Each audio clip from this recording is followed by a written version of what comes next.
Good morning, everyone. Thank you for joining us. Welcome to episode 96 of Blowback, Exposing Imperial Decline.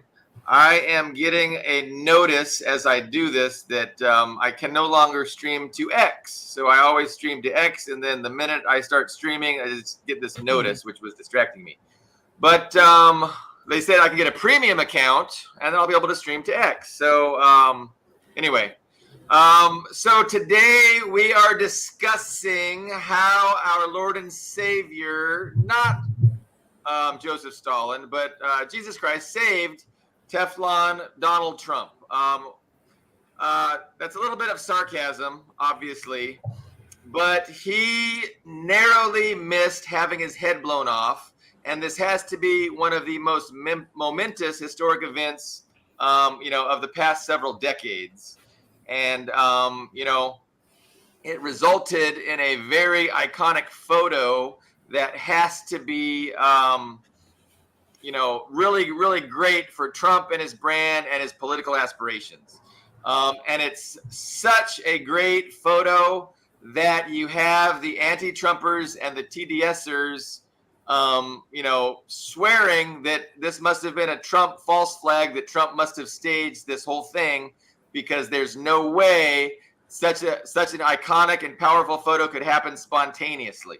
So these poor TDSers. But the reality is, that's total spontaneity. He narrowly missed having his head blown off, and that's his genuine response. So, Trump looks good. It really looks good for the Donald. And the question becomes, one of two things, right? Was this a lone gunman and severe incompetence by his protection detail, or were there elements within, the protection detail that were trying to, facilitate Trump's death? So, having said that, we are still waiting for Alex Fraser. Hopefully he will show up. He's one of our special guests. But I forget? I got so distracted by the X thing. I forgot to introduce the panel. So, of course, we have Ben Toth in Page Hungary. I'm on the West Coast. We've got Ian Kummer from a suburb in Moscow. Greg Rosen is streaming live from Chicago, and Carlo Parcelli's in Washington, D.C. So thank you guys all very much for joining us. Alex, hopefully, will be joining us soon. But what do you guys think? Does anybody have any serious thoughts that it actually could be a conspiracy, or is this just a lone gunman that's been, well, we can get into the motivations of the gunman in a bit, but let's just open it up.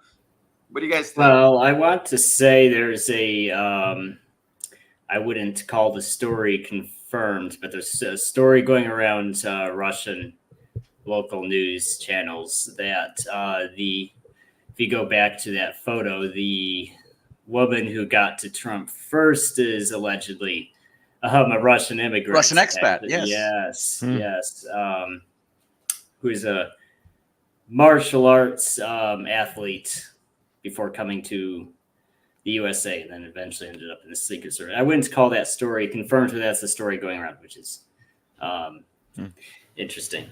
Especially since there was the controversy around the whether or not the female agents were diversity hires. There was all that, but no one really paid any attention to her, which I thought was a little unfair, because she was the first person to get to him, and she conducted herself well, but got no, basically, at least in the USA, no attention whatsoever. She was so overshadowed by the negative publicity, which is unfortunate. But yes. So what are they saying? So the fact that she was allegedly, a martial arts medalist or champion in Russia, and then she joins the Secret Service detail, are they suggesting?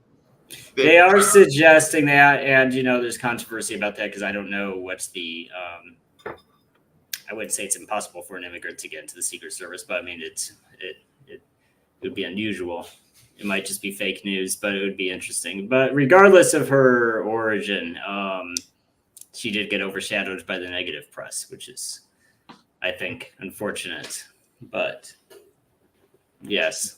Before we get into theorizing, which all we can do based on the information we have, I'd like to guide you a little bit through how powerful this fucking image is. I've never seen it before, but this is the stuff that appeared on Sunday as I kept looking what's going on.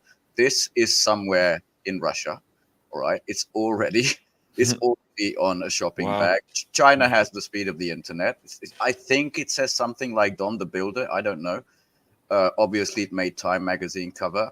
There was For Trump's Ear already on Russian mortar shells, and of course China was the first, to all right, you can get it, and this is apparently Russians don't surrender. Yes, Russians don't people surrender. under huge emotions on all sides, really, not just the Trump derangement people, but others. Like people got carried away, and a lot of strong emotions globally were felt when this event happened. So I thought I'd just show you a bit of that.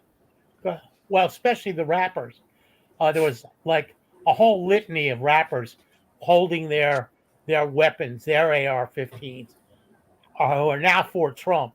But of course, that was all for their own aggrandizement, financially and otherwise. But people went crazy.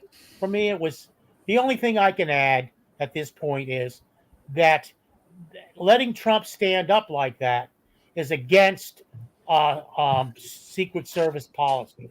They're supposed to cover him so you can't see the victim or the attempted victim. And so that's the only thing I could add at this point. I personally don't think there's any conspiracy here involved at all, and I can speak to motive later on in the show.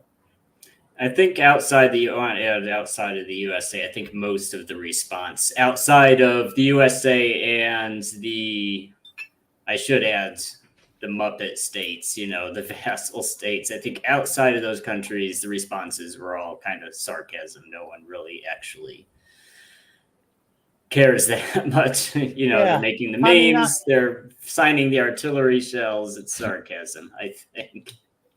Yeah, I don't care that much either, frankly. And I will say one other thing. They talk about a ladder. This guy got on the roof with a ladder. But to tell you the truth, when I was that age or younger, actually, I could shinny up a gutter. And all these fucking buildings, they have gutters. I could get right up on a roof. I did it all the time. We go up there and drink beer, and it's nothing for somebody at age 20 to get up on a roof like that. Not a goddamn thing. Ladder, no ladder, was nothing. So you're just suggesting that the idea that he needed help from the inside to do what he did is probably overblown. Yeah, I haven't seen one photograph of the ladder yet. So that's true. Well, there were photographs of the ladder itself. Oh, they do? Okay. They were. But, I mean, it's not necessarily a conspiracy from the inside. I mean, I think I agree with your overall points, though. It wasn't necessarily an inside conspiracy to let him do it or to aid him. It could have just been neglect and incompetence that led to it. It could have been over compartmentalization, too. If you had, I don't know if that, because what happens if you have more than one entity involved, they don't always communicate with each other the way they're supposed to. So you had at very least two different organizations, because you had local police and you had the Secret Service and maybe, a couple other agencies involved. We don't know, but that can happen too. Somebody thinks they have that roof covered and the other guy thinks the other guy had the roof covered. And then they see this guy so brazenly, on the roof, and they think, am I going to kill this guy for being an idiot? He can't possibly be this brazen and really try to shoot Trump himself. He was challenged by a police person. I don't remember if it was a man or what, but there was a police officer who apparently followed him up on the roof. He turned around, brandished the weapon at the police officer, and then turned around and fired. Well, he had that window of opportunity still. So I think that's also part of the reason why Trump didn't get hit, because the guy got interrupted. I think if he was not interrupted by someone, he absolutely would have nailed him. But he got interrupted. He squeezed off the shots as fast as he could and missed, and unfortunately did hit 2 people, one of whom died, unfortunately. Yeah. But yes, that's the rundown of what is. Yeah, true. I mean, so far. some of the creepier things, like he wasn't allowed to shoot for 4 minutes, 14 minutes, they come from Reddit. Which, come on, that we don't take that very much. Yeah, I mean, that's a guy saying. I mean, there's always someone on 4chan or Reddit saying, "Yes, I was the That's sniper. I flew the plane on 9/11." You know, you know always exactly what we're talking. someone. Yeah, I mean, please don't go there. But what we do know, which has been established by the FBI, he immediately got 3 names. So it's Thomas Matthew Crooks, not just Tom Crooks or something like that. 20-year-old, loner. He was bullied in high school. He has no social media and apparently very difficult to get in his phone, the FBI had claimed.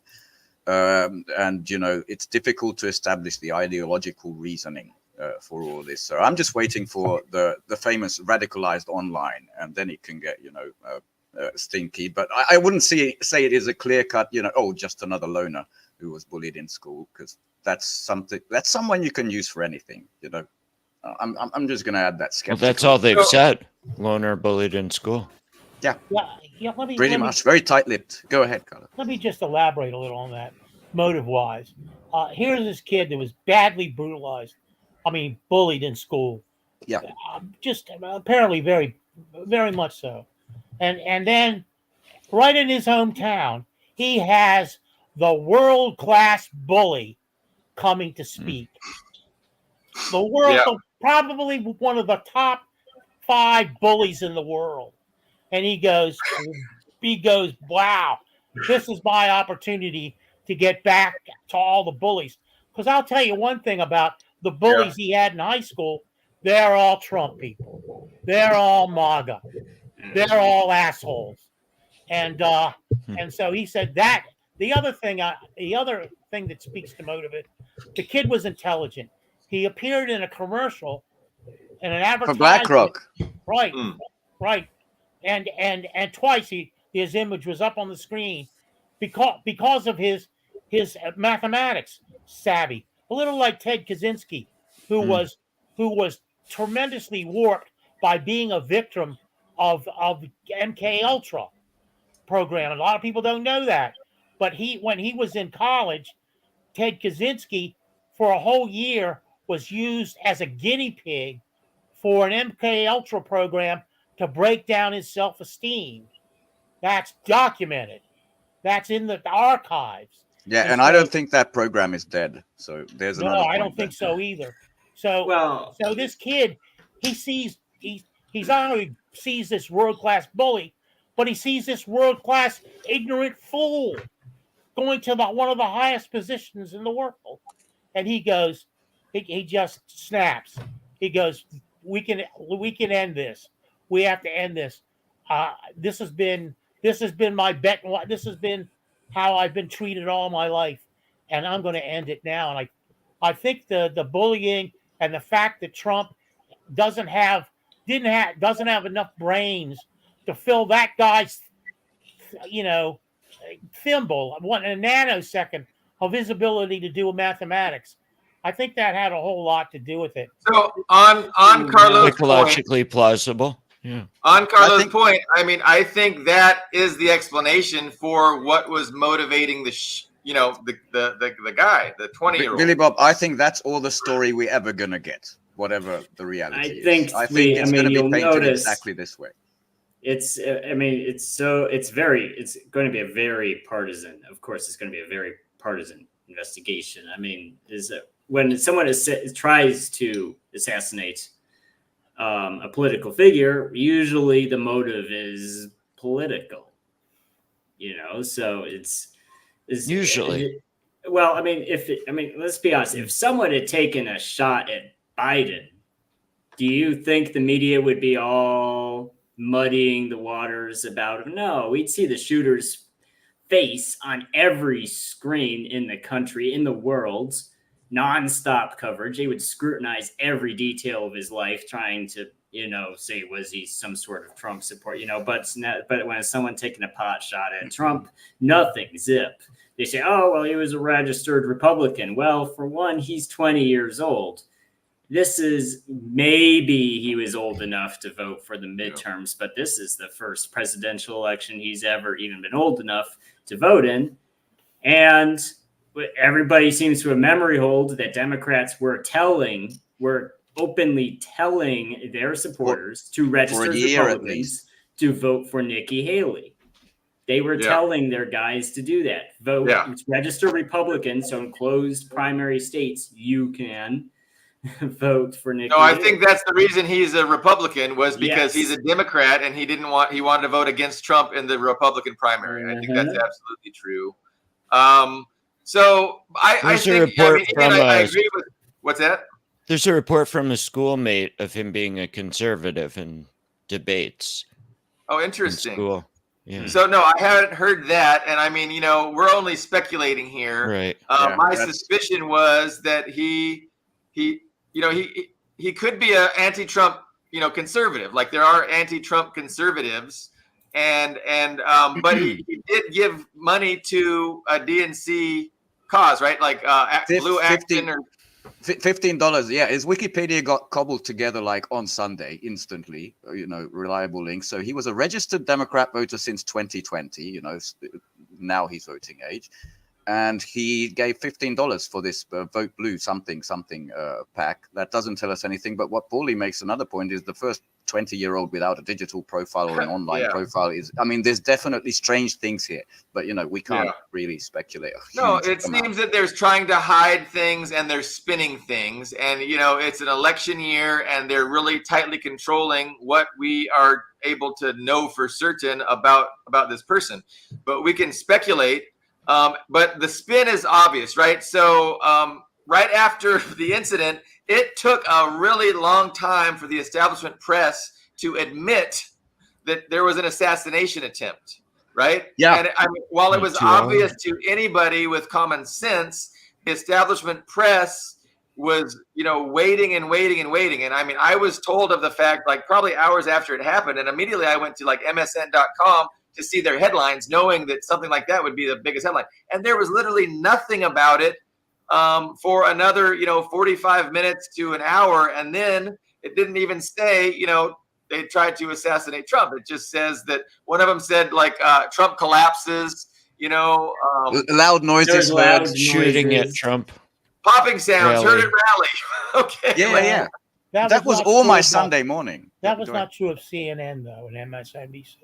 I don't know. How soon after? How soon? Because I don't know. Rosalie told me. She alerted me to it. Yeah, and it wasn't long after. It was just, and they were showing the actual footage. So by Sunday midday Hungarian time, that's when the British press started saying assassination attempt, and that's when I saw slowly the American press pick it up. Before that, it was popping sounds and loud noises. Yeah, all the morning.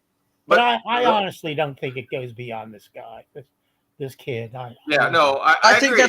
I think that's plausible. Wow. I think him being clay in the hands of anybody is also plausible. I don't know which, but I think we can all dismiss that this was, a packet of ketchup or something, that Trump wanted to do this to himself to get the PR points. I think that can be dismissed very easily. For example, you could have hired like a knifeman to do something like that, not get in actual danger where you don't turn your head then inches away from democracy. I'm glad you didn't say that, because some liberals went crazy after the shooting, Jack Black's, he's got a band, Tenacious D, and the other guy, and it said, the next time, don't miss. I mean, there are these statements, and for people are surprised at political violence in America, which always shocks me, because this guy was Hitler, this was Stalin, this was for over a year, cover after cover. He's a threat to our democracy. He's a proper. No, that's the point I wanted to hit home and underscore. I mean, the media, of course, after something like this happens, they have to denounce it, right? They have to denounce political violence, say this is not America, this is not how we deal with things. But they are singularly responsible for getting us to this point with their over-the-top, hysteric anti-Trump rhetoric about threat to democracy, the new Hitler, kids in cages. All of this kind of rhetoric. I mean, any rational person that believes that is going to think to themselves, well, I've got to do something. We've got to get this guy out of there. And so I mean it's totally, it follows in, it's perfect, a logical response to this kind of rhetoric, that you're going to have people that believe it and are committed to these principles of democracy doing anything they can to get rid of this threat. And so I mean, that's the thought exercise, right? Yeah. If Hitler was standing right there, wouldn't be the right thing to do to kill him? It's kind of the thought exercise. Listen, it's all true about Trump, but it's also true about them. It's more, even you might make a case that it's more true about Biden with the genocide in Gaza and the support for Ukraine. Well, God. The point, though, the point isn't what's true. The point is not I'm not making a discussion about what's true. What the point is, the picture the media is painting, and the media culpability in this shooter doing what he did. This is the media's fault because the media is presenting a reality, and I'm not saying it has anything to do with actual reality, but they're presenting this reality that's going to make people behave like that. That's what I'm saying. Yeah, and so for them to say, "Oh, we oppose violence," how could we have to denounce any kind of political violence when they are the ones pushing it and stoking it and influencing it with their ridiculous rhetoric. Now we could have the discussion about if it's ridiculous rhetoric or not, but that's a different topic, kind of. The whole notion, and a number of people have pointed this out from around the world, that the stupidness of that statement is, the United States is victimizing the entire world and its own population. Yeah. And it's the most violent country in the world by leaps and bounds when you consider its foreign policy. Yeah, all violence is political. Including assassinations. Well, how can you say that? Yeah. All violence is political. The prime being currently Gaza and Ukraine. It's a historical, illiterate thing, and it's contemporarily illiterate as well as historic. But to pretend that violence has no place in American politics, of course, is a joke. But again, I'm the important point here is these hypocrites like Jake Tapper who say these over the top crazy things about Trump. Or they present this over-the-top crazy picture that we have a system and it is the best system in the world. And this evil motherfucker is going to destroy this glorious, glorious system. And we have to stop him. Like, people that believe that are going to act and they're going to do things. And I think it was he was a lone nut job gunman that believed the lies of Jake Tapper and all of the establishment press that pretended Trump is some sort of unique evil that threatens our great, wonderful society. And from the other side, you get the same kind of rhetoric, which leads to the attempted kidnapping of Whitmer, Governor Whitmer in Michigan. But you get all that, But let me just say, I lost my train of thought. But I can break it up with some funny gaffes that followed this because everybody, including Kamala, Joe, everybody said this is unacceptable. This is not what our society. And let me just show you two quick gaffes which I think are really, really funny. This was how we settle things in America. I think it says it twice. I hope we got volume. We resolve our differences at the battle box. The battle box. That's how we do it. At the battle box. America settle things at the battle box. Octagon. The next one, I mean, just imagine him completing this sentence. It's just 8 seconds. Go. I'm asking every American to recommit to make America. Think about it. Let's make it so. He almost fucking said it. All right. So that was more humor than anything else. Battle box. I think that's in Finnegan's Wake. But battle box. I did remember what I wanted to say. Lee Camp, he had a whole show he devoted to the fact that none of 2025 is new. This is basically the platform that the Republicans in one form or another always issue. Get rid of the Department of Education, get rid of anything that smacks of human rights or equality for African Americans or anything like that. Get rid of Medicare, get rid EPA. of the whole thing. Okay. But what Lee missed, my friend Lee here in Washington, is that there was a new Supreme Court decision just made, which just gave the next president, and actually current president, if he cares to use it, tremendous new powers to affect something like Project 2025. So that there's a whole which landscape is going to change. So you guys, I don't know about you guys, but I know a lot of people out there. They're going, don't worry, just be happy. But I tell you, there's a Trump storm coming for a lot of people who are going to be scapegoated for everything that's wrong in this country. And Okay, so let me. Yeah. And So I mean, first I want before we get too and far. I rue the No. day that guy missed. Okay, Oh, no, Jesus, yeah. fair. Okay. So Gretchen Whitmer, I mean, I know Carlo referenced Gretchen Whitmer. My understanding is that was an actual false flag. No, that's and it was bullshit. like, That's so bullshit, by if the that's way. in dispute, I honestly thought that wasn't in dispute, but it might be a disputed thing. But yeah, I thought that was a false flag. I didn't think that was actual real people, just regular guys that thought, hey, let's go kidnap. Like I thought that was a total FBI. FBI false flag. recruited. Well, if it's a sting, Yeah, then they're stupid. but Okay, but they to did your plan to do it. to your greater point that Trump does represent a serious threat, and so you're kind of suggesting that the rhetoric from the Democrats isn't really all that over the top. He does represent a significant threat to all that is good and pure. Ooh, your audio. Yeah. Billy Bob, your audio went down the drain It's like terrible. RoboCop. But I was going to say, maybe while you're fixing the audio, I was going to say, does anyone remember when the Joker movie came out and the media was basically openly trying to incite another theater shooting? Does anyone remember that? They were like talking about it every day. Oh, I hope no one shoots up a theater. That'd be really terrible if someone did that. And we would have to give it, wall-to-wall coverage and make that person, a celebrity. They're basically begging someone to shoot up the theater. I didn't. This is the Joaquin Phoenix movie, right? I didn't even watch that. Yes, I didn't know this. Yes, It's a brilliant movie. Yeah, it was like they decided it was like an alt-right movie or whatever. So because do you remember when the Batman movie had that terrible shooting that happened when the Batman movie came out? In Colorado. Yes. Jesus. Yeah, your audio is still terrible. Yeah, something's going on. Maybe. Yeah. Let me work on that. I'm just realizing this is off, so let me work on my audio. I don't know what happened.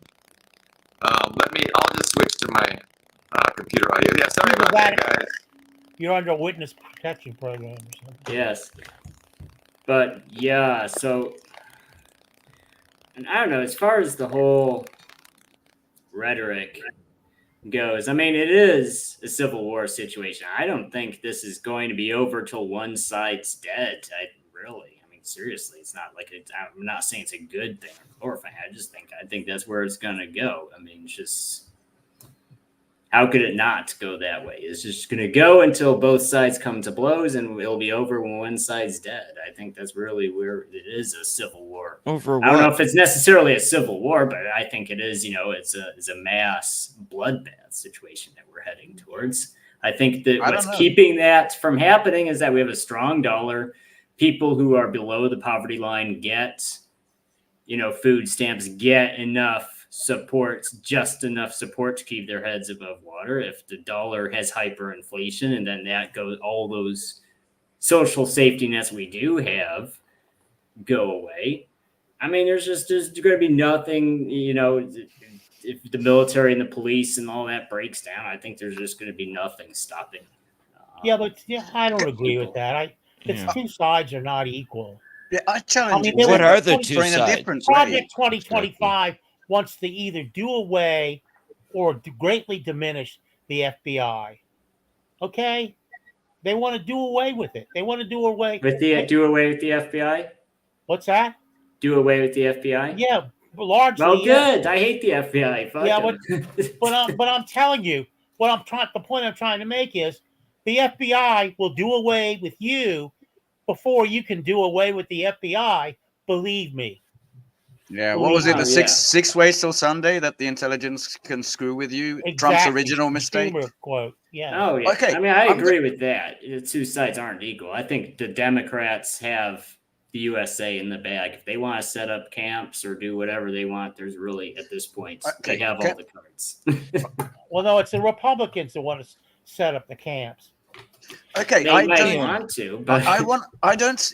Here's my point of view, distant, far away. I'm going to start in one way, but finish another. It won't be too long. So, a lot of people got carried away by Trump, showing pretty genuine bravery. I think I would have cried and hid under that thing, but he got up and pumped his fists and said, "Fight, fight," 3 times. It was pretty amazing, and he went on to the RNC convention in Milwaukee, right?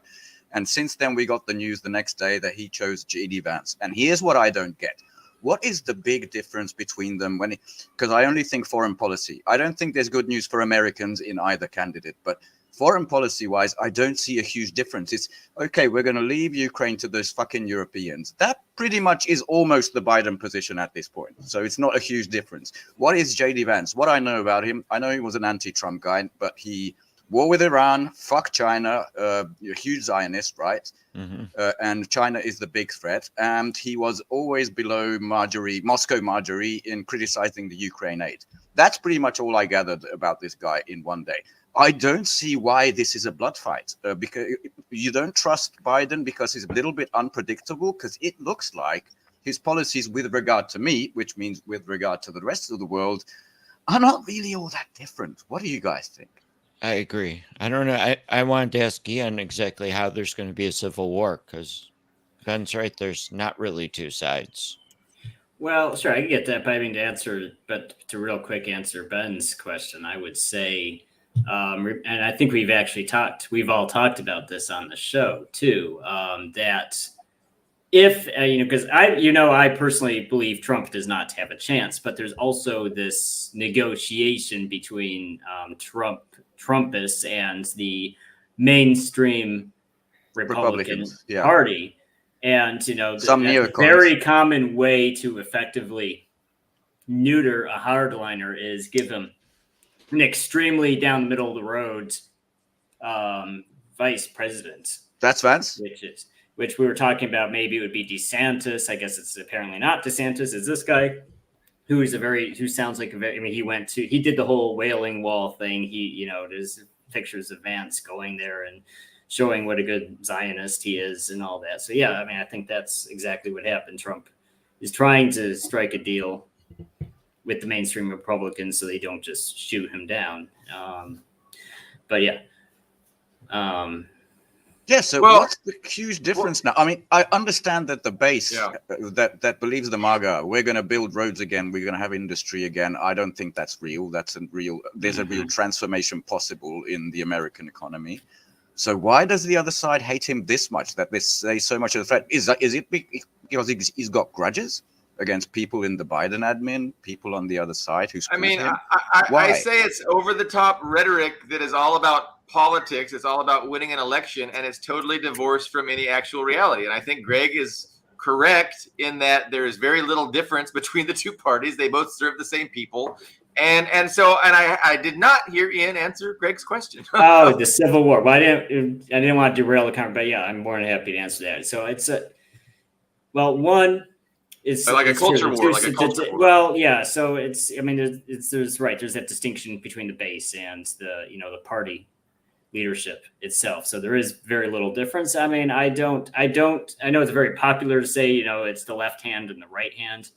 No, I mean, if you look at the Roman Civil War, I mean, there were aristocratic families just literally just butchering each other. They were the ownership class, but they were slaughtering each other. So this idea that rich people can't hate each other is just factually not true. But as far as the bases go, and I just compare it to the Soviet Union. What happened when the Soviet Union collapsed? Well, all these different groups of people, those old ethnic conflicts, like in Georgia, flared up. In Kazakhstan, in Tajikistan, in Russia itself, just these ethnic conflicts flared up. Let's just add that wasn't just a natural emergence. I mean, a lot of that was Right. artificially pumped, you know. Well, Let's it just was, be yeah, fair. it wasn't. Well, I mean, and this isn't either. I mean, the tensions in the USA are not natural either. I mean, they're deliberately stoked as well. So yes. Right, but to Ben's point, that was, billions and billions invested over a long time to break up the Soviet Union. Oh yeah, pretty much Mhm. since 1945, the Cold War was all about that ultimate result. Yeah, exactly. Okay, Well, there's a lot too has been invested to polarize the USA as well, though. I mean, I would say Yeah. equal amount. has But been not to invested. facilitate an actual civil war. It's just Right, to or keep the people separatist war. divided.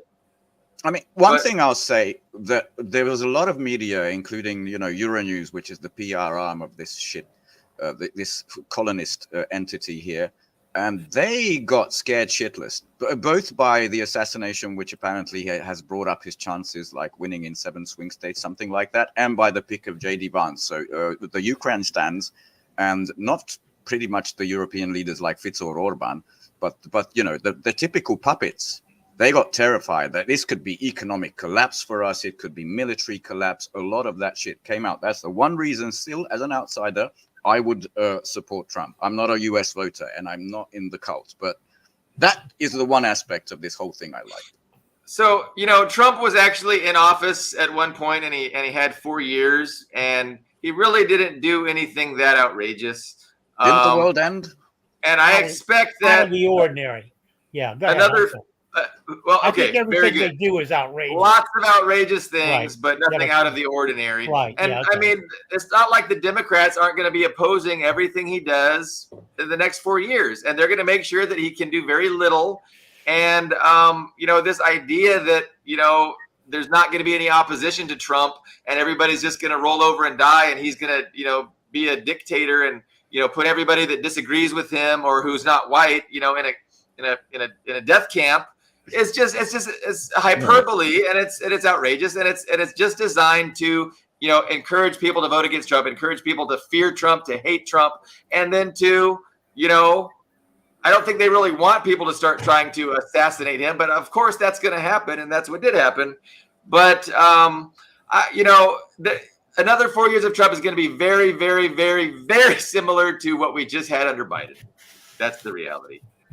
Well, I mean, Yeah, I'm not saying there isn't a difference. I think Ian made that point as well. There might be tactical differences here and there. What I think is the difference in the major difference. There's a few domestic policy differences and things, which again it won't go very far. But the big difference will be foreign policy, and they'll switch. They're going to drop Ukraine. It does seem like I Trump. mean, we have to remember too that What do you- Trump is not only restrained by the Democrats but his own party. Right, 3 let me major address. foreign policy things that were interrupted: Wait. North Korea, Syria, Afghanistan.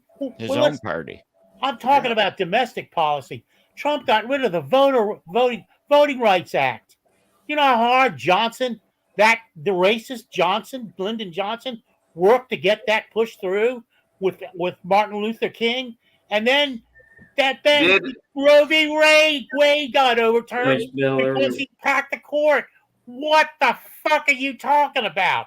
Those are divisive, so divisive, and so critically harmful to a majority of the U.S. population, African Americans and women, that have to be considered. There was huge differences between these two people domestically, and that's where we began this discussion. So Biden, Kamala, 4 more years. What are you saying? What's that? Biden, No, Kamala, I'm 4 more, that. unburdened by what But has been. I'm saying when Trump comes back into power, you're going to get a lot more of that. You're going to get you want to joke about camps? You want to joke? They're refurbishing them joke. right now. It's called Rex 84 nitrate. How many times do I have to repeat this on the show? The work. But how come there was no camps the first 4 years? There were. Okay. Oliver Under North, Biden, they got we go rebranded. back to 1986. Yeah. Look, So I mean, so it wasn't they a go Trump back to thing. They Yeah. go back to the No, Japanese. I get what you're saying. So I'm kind of downplaying the idea that Trump is, the Satan, and you're kind of taking the other side that no, he is He's He going to is be worse. rough on the people that I live with. And he was rough on the people I live with. Okay? Well, That's all I'm saying. COVID. Okay. Look at how many people died because Trump was talking about, oh, well, just inject bleach or just drink bleach or it's not going to. I mean, I just watched the whole litany of quotes he had Alex has about joined us. COVID. Oh, it's going to die down on its own. Same with global warming. Oh, it's going to get cooler. What the fuck does that ignorant fat fuck know about climate change? Nothing. He's an idiot. And the idiot's in power now. I will say that's where J.D. Vance comes in. And I agree with Ian and I agree with Greg. He's there to be a kind of ameliorating, move it back toward the old Republican Party. The Republican Party. I hate to say this because he wanted to nuke Vietnam, of Barry Goldwater or Mitt Romney or people like that. That's what J.D. Vance is there to do. And I think he was always there to do. I think he was the chosen one before the assassination attempt, because if the assassination attempt succeeded, then they would have put J.D. Vance up as their presidential nominee. But then it failed. But they went ahead and they chose J.D. Vance as the VP. Do you fucking think Donald Trump chose Vance? Fuck no. He can't choose what watermelon he wants to have that night. On that note, we want to thank our other special guest, Yes. Alex, for joining us. Thank you so much for coming on. Yeah, I'm not sure what happened. You're a tad bit late, but we're glad to see you. And we're just talking mainly about Trump. What are your thoughts about? Go ahead. Well, I just wanted to respond to that real quick. And I tell people this: the Republican Party can fantasize. I don't know how much weight that idea of the Project 2025 is. But I mean, the reality is whether or not they want something that Republican Party is at this point, it's a hollow husk. I mean, sure, they can gerrymander some districts in Tennessee or something, but they have no political power anymore. I mean, the military, the alphabet agencies are completely in the pockets of the Democratic Party. And I'll bring up a specific example, a personal example of the military. So back in 2018, I was working in a public relations office, and I shot some interviews of these Army training teams. And one of the guys I was interviewing casually brought up this list of regions they had helped train people for, and he just mentioned Syria. And then like an hour after I posted that video online, we got a call from ARCENT, Army Central Command, telling us to take down the video and remove the reference to Syria. At the time, I was like, not yet. Well, I mean, it's not a secret that we have people in Syria. We're completely, like my boss, like everybody was just surprised by that. Well, as it turned out, the reason why little old me got that phone call, or I should say my boss got that phone call, was because Trump had ordered a massive withdrawal from Syria. It's like, why do we have troops in Syria? It's stupid. So he ordered most of them to leave.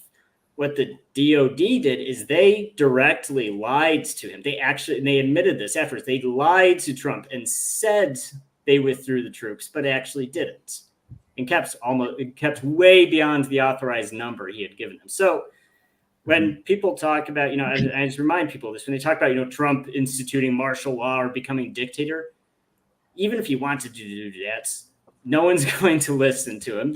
All of those institutions are completely in the Democratic camp. They've flushed out. All those people who might have been Trumpists have been flushed out. They've been flushed out. I'm not even sure they're ideologically Republican or Democrat. This Right. is what Putin calls the permanent state. Yes. They're stronger than the president, that's for sure. You're right. Yes. But as soon as Trump Right, even when Trump appointed him, they don't listen to him. But what Trump did was he changed his tune when he learned that they were going to be able to get oil and wheat out of eastern Syria. And They still do that to this day. Yeah. He changed his tune, just like on Venezuela. We have to why would we want to bother invading Venezuela? Pompeo goes, because they have a huge amount of oil. Oh, let's go invade Venezuela. Very That true. just proves what I'm saying. The guy's a fool.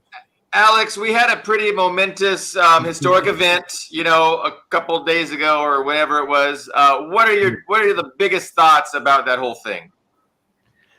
Yeah, I mean, I guess my first reaction was like, wow, what a show. America. But yeah, it does appear that the permanent state wanted to take out Putin. They wanted to take out Trump. What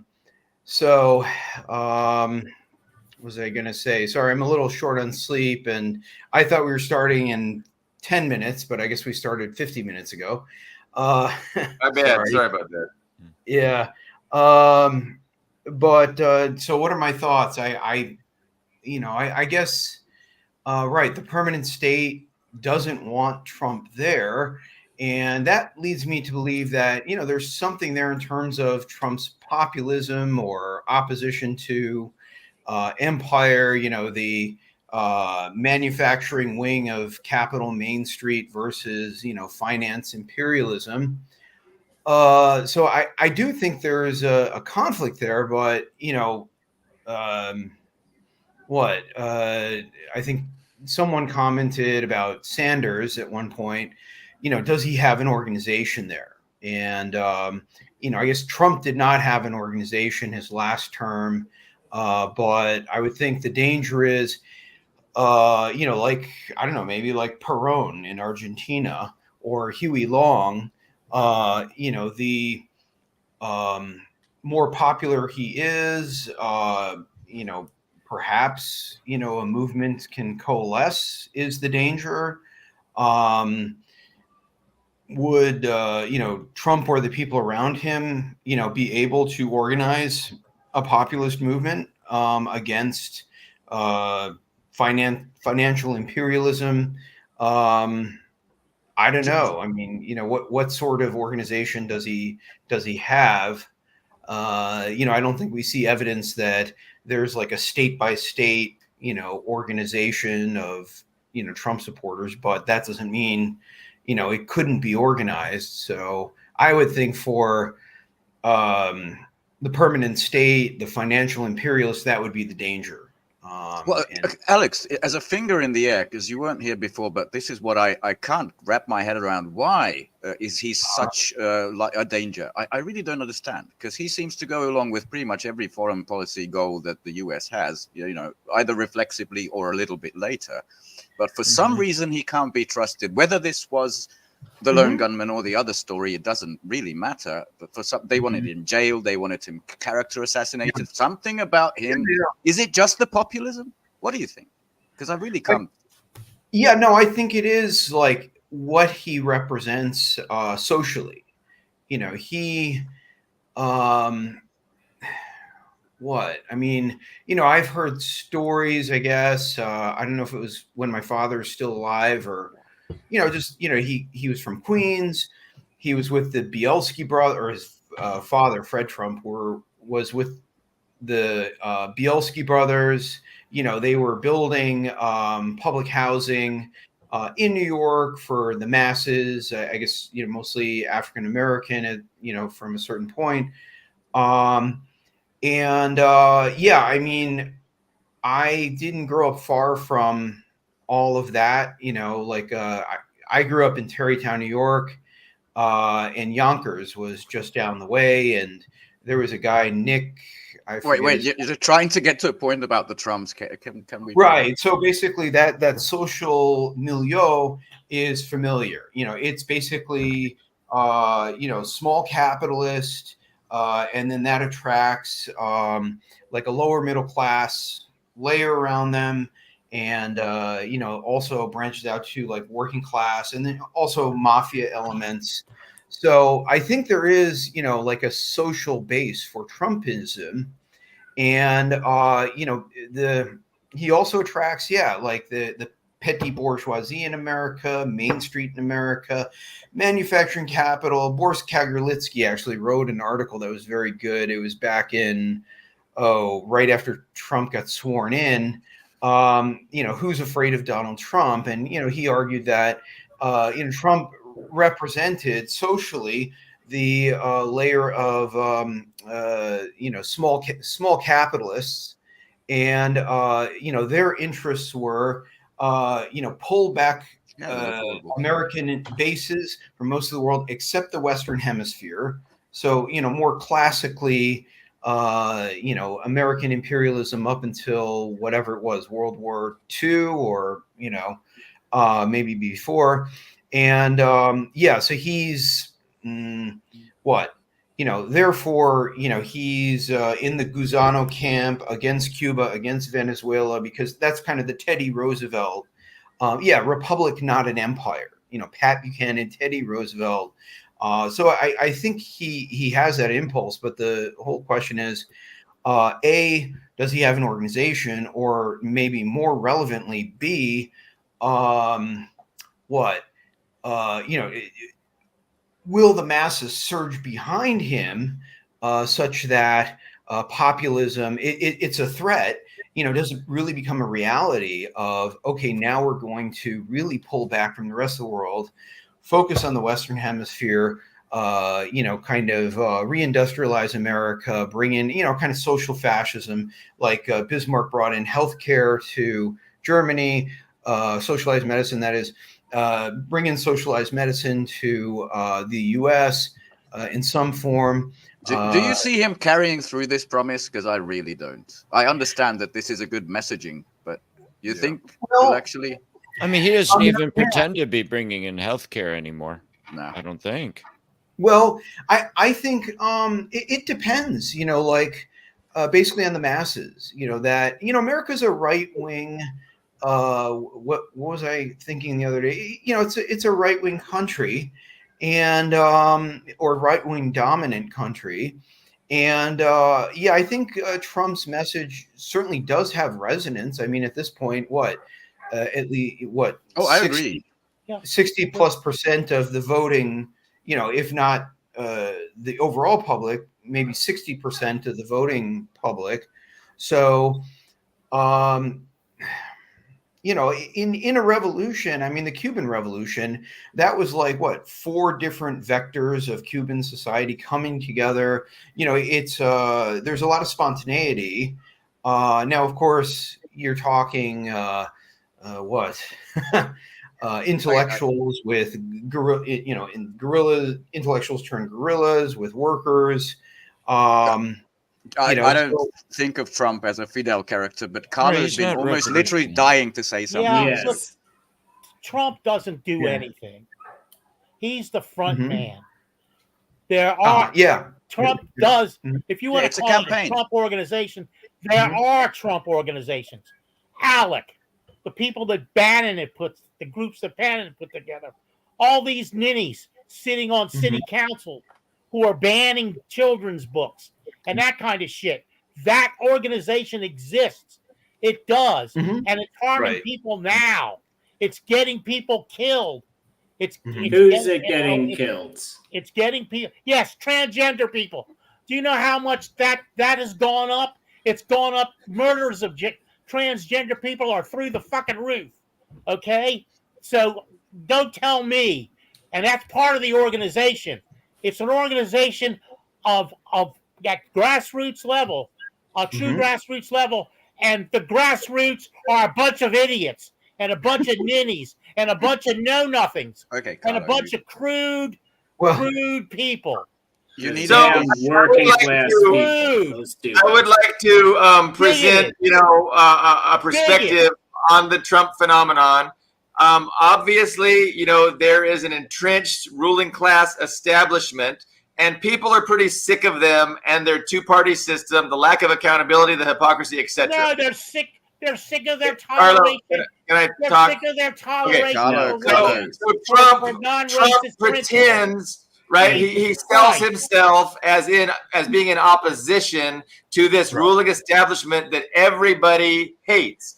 But the problem for Trump is he's got to pretend that he's this champion of the working class who will get rid of this corrupt oligarchy and drain the swamp. But he's got to sell this he's selling this to a people that think communism is bad and actual revolutionaries are bad people. So he's got a difficulty selling this idea that he's going to champion, the masses, get rid of this corrupt establishment, drain the swamp, and help everybody. But he doesn't realize that what he's saying is exactly what Mao did, exactly what Lenin did, exactly what Castro did. Because these are all people that the people he's trying to sell this to think are bad. So it's just kind of a weird conundrum. It's kind of a bit of a farce. But I mean, that's what's going on to a great extent. Is he's selling himself as this champion of the people. And he's not. Billy Bob is not saying. Billy Bob is not saying this is real. He's saying this is his campaign. This is his messaging. It's successful. Right. Nobody is saying this is what. Let me say. I think it's half where real, you're though. coming from, Billy Bob, but the United States is not at the level of class struggle yet. They're still at the level of bigot and bigotry and ignorance. Class struggle takes intelligence. It takes organization. Carlo, I think I spoke to that when I acknowledged that the masses think that actual revolutionaries are bad people. So Trump has a problem on his hands to present himself as a revolutionary while at the same time denouncing socialism, communism, and actual existing revolutionaries. It's a farce. It's a fucking farce. They don't think at all. They don't think at all. No, they do think, Carlo. They think socialism is bad. Hello. Yeah. They think that they think that Lenin and Castro were evil people. Look up the word thought. Look it up. It involves reflection. You think people reflect? Carlo, I'll give you one example again of that guy that this comedian interviewed with about Trump, and the guy began by saying, "I can't feed my family anymore. I'm a Trumper because I can't feed my family." And then the comedian said, "Well, how much Trump paraphernalia are you wearing?" And he goes, "About $2,000. It cost me about $2,000." So the motherfucker, he's got $2,000 worth of Trump shit on his body, but he can't feed his family. It's just like these fuckers. Oh, I can't feed my family, but I have 30 automatic rifles. Working class people are dumb. I get 30 automatic rifles cost. It costs like $45,000. Well, fucking feed your family by selling some of your rifles, you fucking moron. All right, Carlo. Thank you. I don't think anybody called Trump a revolutionary. At least if that's the message, I'm not on board. Fuck no. I think the regime just and it is a regime. We can call it a regime at this point. Every regime needs a Goldstein, like in 1984. You need that face you can put up on the viewer screen and say, "This is the person who's going to hurt you and eat your babies," and everybody hates him. And if you notice, like if you look at the media, if you look on what people say on Facebook and Twitter, they reflexively lump external enemies with internal enemies. If you notice that, it's like, Trump, Putin, China are all working together. President Xi and Putin and Trump are all working together to hurt America, and it's very interesting. It's this ultra McCarthyism that the Democrats have completely, where McCarthy is saying there's this bad Stalin guy. Wow. Then we have these internal fifth column, these traitors in American society. It's the same thing. Democrats just adopted. No, it isn't. Yes, it is. How is it not the same thing? How is it not literally the same thing? Roy Cohn, McCarthy's right-hand man, was Trump's mentor. He raised Trump. Right. Okay. Well, that's a completely different. Different universe.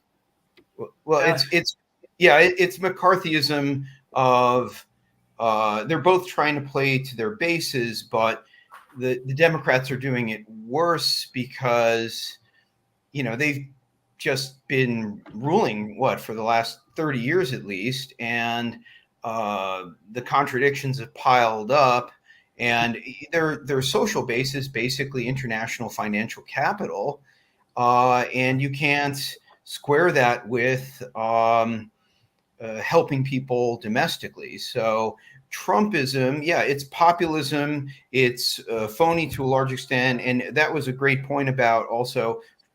I think, I don't know, years ago, I read or was told, Trump was there's two brothers. There's Donald Trump and then his brother. Donald Trump is the front guy, and his brother was the detail guy, right? And so, sure, Donald Trump. I mean, I met still in meeting people like that in Chicago on the regular. Basically the flim flam, the carnival barker. That's Trump. And I'm sure, Huey Long was a showman too, but, Huey Newton was named after Huey Long, right? That was pointed out to me by an Occupy activist from Nolens. It was hilarious and crazy. But, the Long brothers ended up taxing the oil companies, I believe it was. Also, setting up the state hospital system, the state highway system, the state educational system. After Huey Long was assassinated, his brother was committed to a mental institution. I was told by this Occupy activist, because he was like, "Hey, why don't we desegregate the schools of Louisiana? I think that'd be a great idea." Yeah, and the ruling class of Louisiana in whatever 1950 or whatever it was, or 1940 some odd, they freaked out. They were like, "You're nuts!" And they clapped him in the nut house. So there's I think Caleb Maupin also has pointed out that there are different historical strands, and in McCarthyism even, that was the boot came down on McCarthyism even after the red purge. At a certain point, the liberals basically purged McCarthy because he was, or whatever wing of the Republicans or ruling class, whatever. But McCarthy was becoming kind of populist and kind of. He went after the army. That's the army that's really, always too much. Yeah, that's he too much. He tried to purge the army, and they just but it was.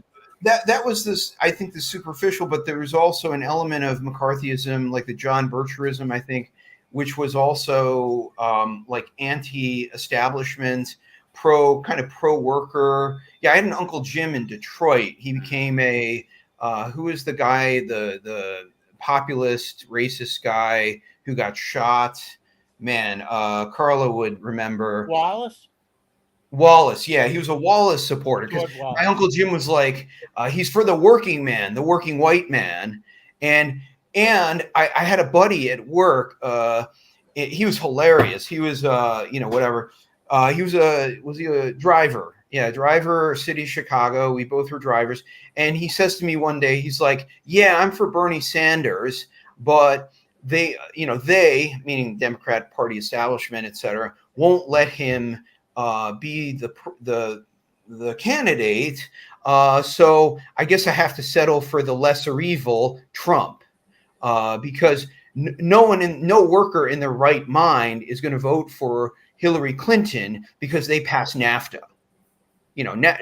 Like Hillary Clinton, his logic was, and he was like, "Yeah, my brother and I, we were hardcore Wallace supporters back in the day, and then we got really mad at Wallace because he went soft on segregation. We didn't hold it against him or nothing that, we didn't want to see him get shot, but we were mad that whatever, Wallace somehow went soft, but they were." Populist, racist, and he was still racist, but he was a Bernie supporter. A buddy of mine also came up as a racist in the 70s, but ended up supporting what was her name, Carol Moseley Braun, against Daley or whoever she was going to run against, and he was like, he was on the northwest side of Chicago, and he said to me one day, well, I'm going to be the precinct captain in my neighborhood, the Mafia Northwest Side neighborhood, for Carol Mosley Braun, because basically she's black. We're working for the city, and basically she's going to hire a bunch of, politely said, she's going to hire a bunch of blacks, and they're going to be under us. They're going to protect us in seniority, and they're going to be what? They're going to protect the pension fund. So therefore, I'm supporting the first black woman, corrupt, first black woman mayor of Chicago. Classic, like Saul Alinsky sort of phenomenon. And this other buddy of mine, he was like, Trump's the lesser evil to Bernie, and Hillary Clinton is the absolute evil because she's anti-worker, and Daley is more evil than Carol Mosley Braun. Yeah. Alex, succinctly, what is it that the ruling establishment, why do they not really want Trump? Like, why has there been this antipathy towards Trump? And that's assuming you think there is. And I know we have just some disagreement, but I'd like to go around the panel and get a succinct answer to anti-social fascism. Empire, their slogan is empire, not a republic. Trump's slogan, I think, is a republic, not an empire. And I think there's something there. There's a there with Trump. He's a carnival barker. He's the front guy, but he's got his brother or whoever it is today. I don't know if his brother's still alive, but there are forces like, I guess, Bannon, behind him. The angry Main Street petty bourgeois, upper working class, Rust Belt working class, perhaps too. Some of my cousins in Michigan, succinct. We know you have a huge family and a wealth of acquaintances. Sorry. Yeah. And that's the American side then. Yeah. On the Midwest side. The Jewish coastal side, probably most of them are pro-empire, not a republic. At this point, Greg, would you agree with that kind of conceptualization where real broad categories of differences between the establishment consensus and the minority faction that supports Trump? Can you describe it like maybe a nationalism versus a globalism, or is that I think in the base there's something to it, but when we have a track record of Trump being in power and he works for big finance, big oil, military industrial complex, I don't So do you see any genuine antipathy towards Trump, Greg? Do you see that, or do you not agree that that exists? Do you perceive that there's a legitimate hatred and distrust of Trump, that they don't want him in power by the establishment consensus, or is that absolutely? Yeah, although I also think there's a dual purpose, that he was the vehicle for war propaganda against Russia. Primarily, that was the purpose of Russiagate, in my view. There was never anything to it, but he's been that. And continues. So they were opportunistically seizing on Trump to push this anti-Russian stuff. Yeah, because he wasn't in favor of war. But it really didn't have very much to do with Trump himself. It more had to do with the domestic trying to use Trump to convince the people that Russia is bad. Ian, what do you think? Notice I'm skipping Carlo because we know what Carlo thinks. Well, I think it's what I said. We need. The establishment needs a Goldstein. They need that big internal enemy. I think Trump, actually, it's not even I think he is. It's fact at this point. Trump is very politically isolated. I mean, yes, he has a lot of popular support because he's viral. He goes viral. He has lots of grassroots support, but politically he's very isolated. And after he left office the first time, I mean, the people who were loyal to him were kicked out or put in jail or just forced out of the system. He doesn't really have any allies. I mean, even just the fact his VP pick is someone who is previously hostile to him just kind of proves that he has no real allies. He has no faithful partners in crime, so to speak. So why do they not want him? Why do they oppose him? In such a virulent way. True that I think it's absolutely a true statement that he's a loose cannon. That Trump is in it for Trump. He says these populist things because that's what's popular. Because right now you have the Republican base is ignored and hated by both sides. You know, they are the totally most shit on group in the USA. But he comes up and says, "Hey, I care about your needs. I'm listening to you," and repeats these talking points, which are very popular, but no one else in Washington says. So, of course, at the grassroots level, he's popular, but it goes against the program. So, yeah, I'm with Ian 100% on this one. His popular streak, there's never really much real to that. But, you know, Carlo mentioned Syria, and we're there for the oil. Of course, we're taking the oil. That's the shit you're not supposed to say. Just a statement like that can cause chaos when you try to be the legitimate good guy, the policeman of the world. And let's not forget the moment we're in. There's an economic crisis brewing, a crisis of legitimacy in the US. I mean, it looks like a decaying society. Every week there's a bridge or a collapsing rail line derailing. It's a really dire moment and about to get a humiliating defeat in Ukraine. I think that's getting clearer and clearer by every week.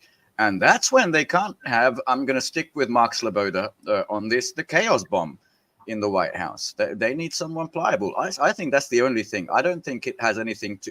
his messaging is on point, you know, republic, not empire. I'm going to pull back and make America great again. That's what sounds good to these petit bourgeois, some lumpen, some working class elements who've been screwed for 20, 30 years. They got the short end of the stick. They feel it. They don't know why. So they're going to get 1950s nostalgia, white picket fences, mowing the lawn. And that's what Trump promises via... well, kind of like a lightning rod candidate. So I don't think it's real, but the threat is he's erratic, he's uncontrollable. One day he might decide, I'm going to make peace some way, I don't know, somewhere where there isn't. And it was not approved. You know, that's my quick take. And I would say just to respond to that too. I mean, they're not going, and that's why I'm adamant that Trump is not going to win, because they can't at this point afford a 4-year break. Because I do think that his 2016 election was unexpected, was a chaos bomb, and that resulted in a 4-year break. He was screwing up. Alex, but he's back. He was oops, he's gone. Oh, there he is. He was. He derailed plans. I think they wanted to get the Ukraine project kicked off much earlier. He was screwing around. And the Syria example, you know, the military just essentially ignoring his instructions, just kind of shows the deep state does what they want to. But the fact is that Afghanistan, Biden could have, and Congress could have reversed the Biden withdrawal if they wanted to. They didn't, which means that was an institutional decision to withdraw from Afghanistan, because they could have reversed it. They didn't.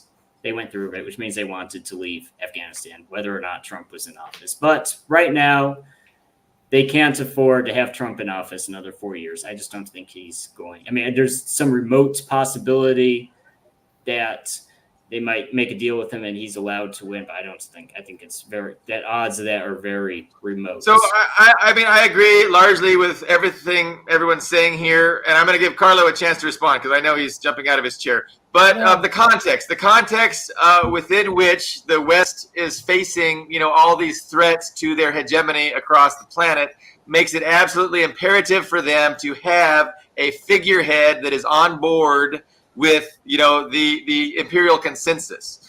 And so they'd rather have a corpse than somebody they don't trust, they can't control, that says things that they don't like.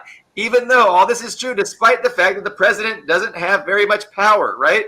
The president can be overruled. He's literally a figurehead, but it's tough when that figurehead is not part of the ruling, you know, the ruling establishment, because it's like a loose cannon. They're at odds. They really need that to work together to completely, you know, fulfill their strategy of, you know, number one, lying to the American people and getting them on board with what's really going on and with their strategy and agenda for dealing with it, right? And so we know that is like, you know, dealing with these threats to U.S.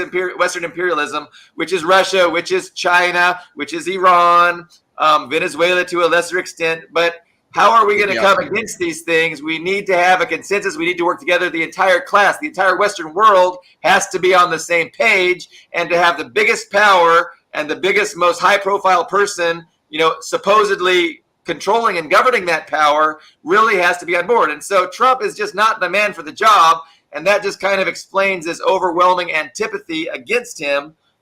Even though, he does have a minority of support, even within the ruling class, among billionaires and the elites. I don't know. That's kind of what I see. Carlo, your thoughts? I in my lifetime, I've seen what a puppet show the presidency is. Yes. And now I'm seeing something I never thought I'd see. Biden, who's a living corpse. Yeah. Drugged up zombie. They're trying to put this guy in office. It's so cruel in a lot of ways. I'm an old man. I know what I'm losing. I know what my faculties are going, when my faculties are going, and I'm troubled by it. I can't imagine the cruelty of taking this guy and put up. I've seen stupid presidents. I mean, I grew up. I was a kid, very little kid, during the Truman administration. He was so stupid. He needed Jimmy Burns, his NSA advisor, walking him around all the time. I was with the Bushes. I saw Reagan shitting his pants. I've seen it all, and that's. But what I wanted to say was, this is an example of what I'm talking about. How Trump has no say in things, but he does have a powerful group of people behind him, as a figurehead, if he does the right thing. He just nominated, I can't remember the guy's name, he just took on board somebody into his presidential platform, his presidential entourage. And you know who the guy was a high-powered lawyer previously for Peter Thiel, the billionaire, the huge billionaire. So there's billions of money behind him. The Koch brothers. We had Tony Montero kids on, and they pointed out to me quite rightly that the Koch brothers were for Nikki Haley at that time. And what I should have told them is the Koch brothers will be for whoever they get a good deal from. So Trump says, if you give me $1 billion, oil people, I will do your bidding. Now, that's not him talking. That's the people behind him that want to, gain from that. Want to get a lot of money from that, basically. And so the Koch brothers haven't completely switched because Nikki Haley's out of it, but they've softened their view toward Trump because that's where the money is, and it has nothing to do ultimately with Donald Trump. He doesn't come up with the ideas. He doesn't. He doesn't. He. Anyway, and one anecdote. I was approached by the John Birch Society to put out a magazine for young people. You can believe that, because of a newspaper article I appeared in years ago, and it was really, it ended up being a hatchet job on me. But that's on me. I'm just stupid. I didn't realize what the mainstream press would do to me. But they approached me because they mistook the I like that, the Yasser. article. And the discussion I had over one of the best lunches I've ever had in my life with the guy from the John Birch Society was so racist and so vile that it turned my stomach. I almost threw up my lunch when I Did you expect anything else from a member of the John Birch Society? No, but they were offering me a lot of money, and I didn't have any money. Hey, I'll sell out for the right price. Yeah, right. I mean, yeah, I was there, I was down with it. It was vile. Alex, you were trying to get in? No, actually went. That's not true. I just went there because I wanted to hear it out, and I wanted to get the anecdote, the experience. It's just like when we had the television show.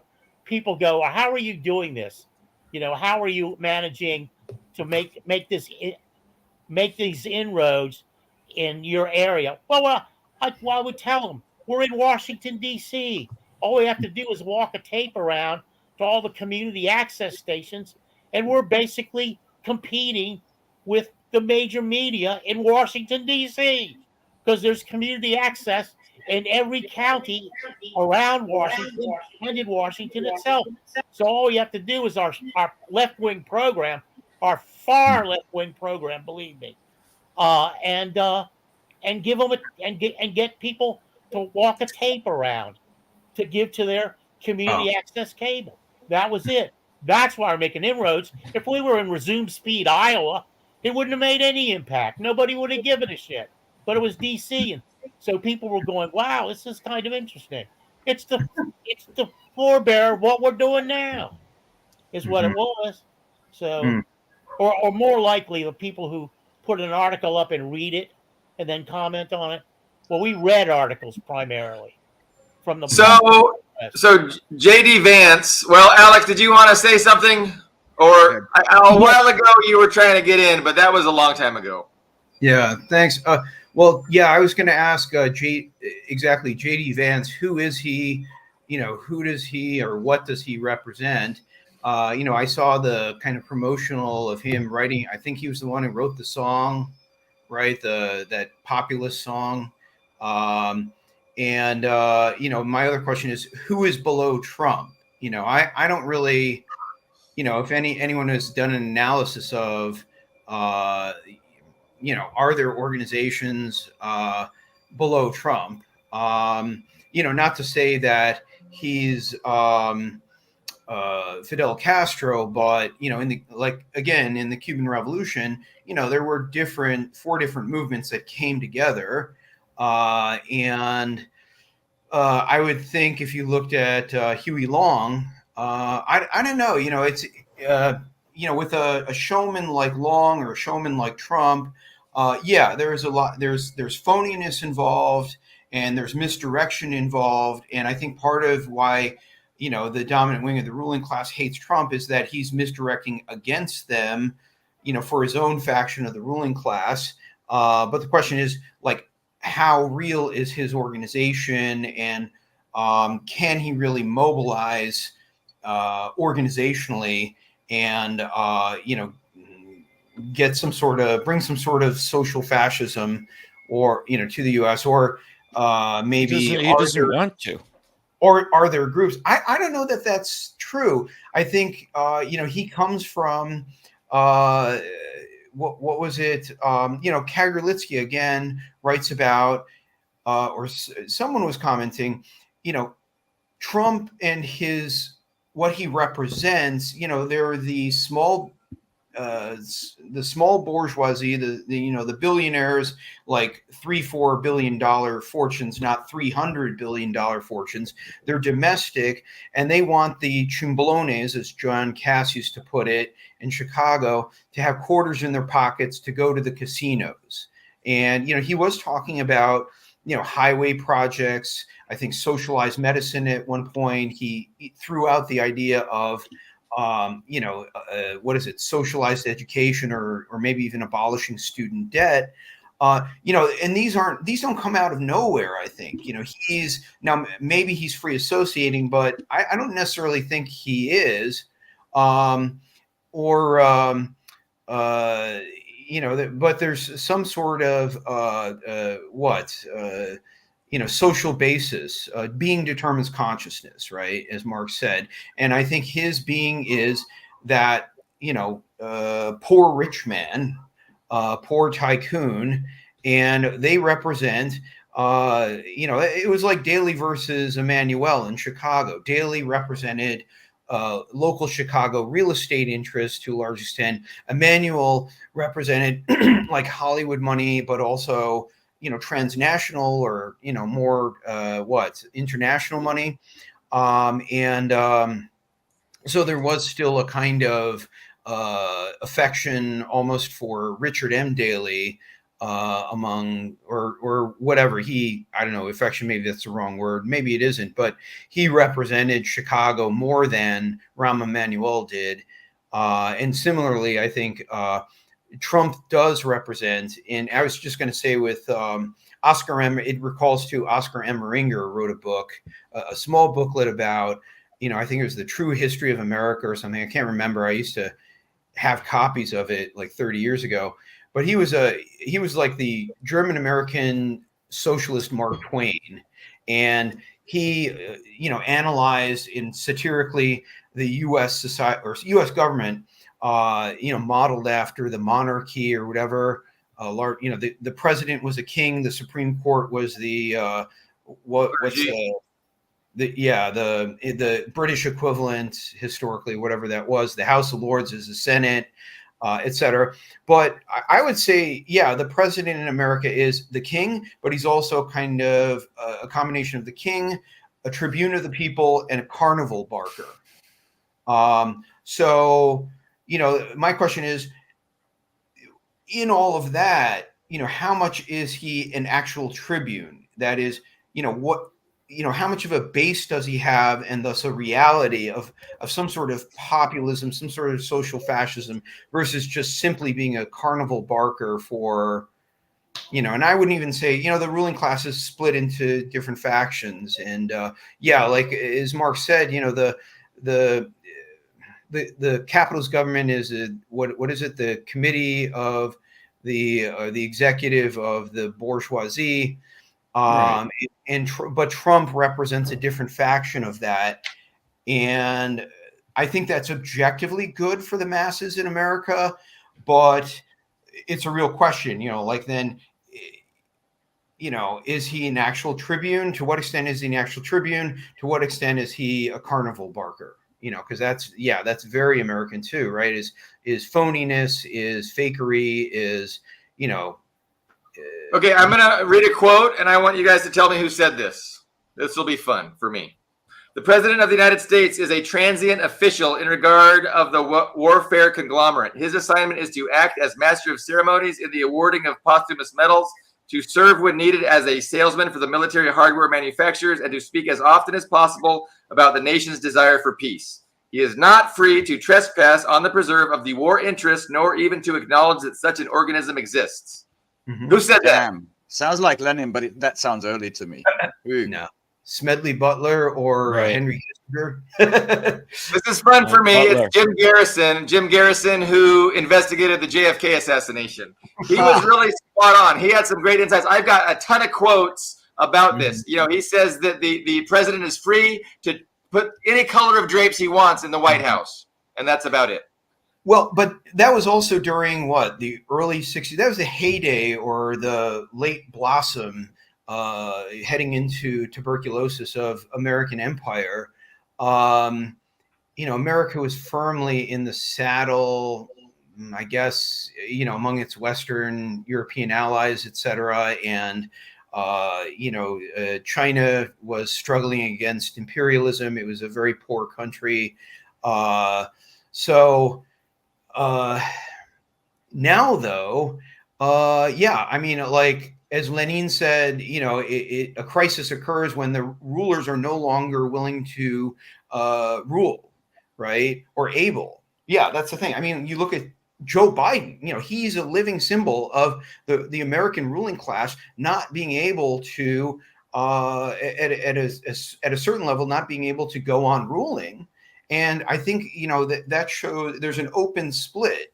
I think, the permanent state, wants to continue, the American imperial project, but the American, like you can see, Russia and China, Africa, etc., are challenging that now. And, militarily, and economically, American or domestically, economically, the contradictions are at such a level now that, I think Trump does represent something real. He represents the desire of a certain faction of the American ruling class. Like, they're like, oh shit, we've got to pull back, and we've got to, firm up our own base at home, or else, things are going to be so chaotic. That we could face, I don't know, a decline at least, if not a collapse. And I think Trump may be in a way the smart money to address that crisis.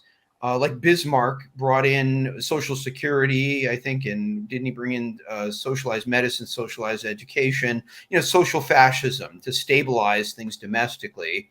I think in the phase of decline, it's kind of the opposite of Cecil Rhodes' strategy of expand internationally.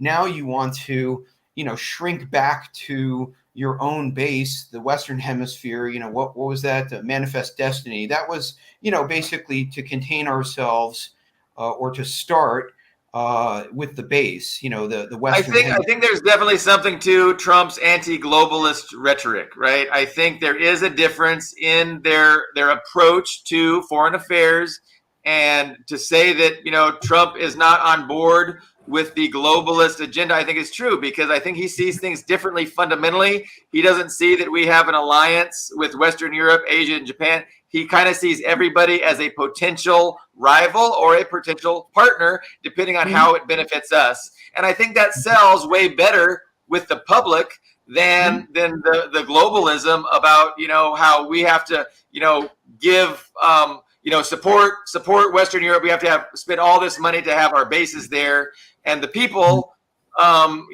think that is a waste. Like, how come we're not getting money? How come Germany isn't flooding us with goods and loot because we're protecting them? We have our troops there, and that's the kind of populism that Trump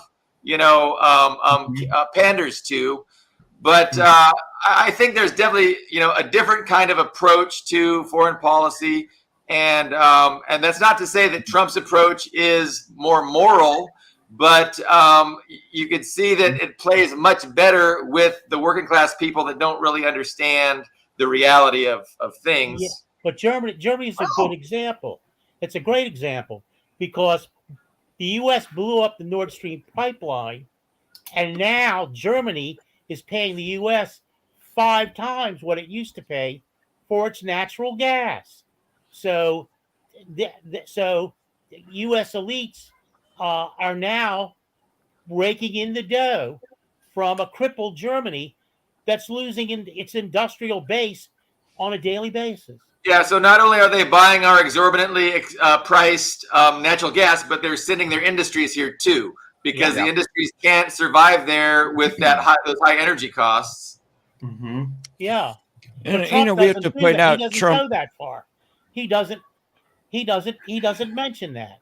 That would What do be we have to truly point out, Greg? revolutionary. I That mean, would be truly. That would be Greg. that would be truly interesting as Do a we let Greg political talk? as a political discussion. I mean, for him to even go that far, it's an obvious truth. You can put it up. You can put the figures up from even the U.S. Department of Commerce that shows that demonstrates that.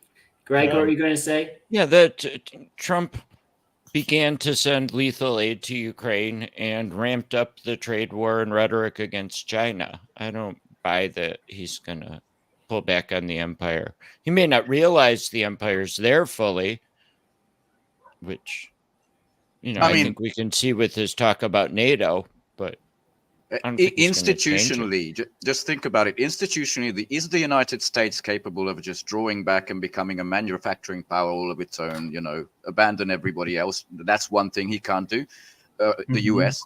And Trump, institutionally, not because of the presidency, but because he's a real estate billionaire.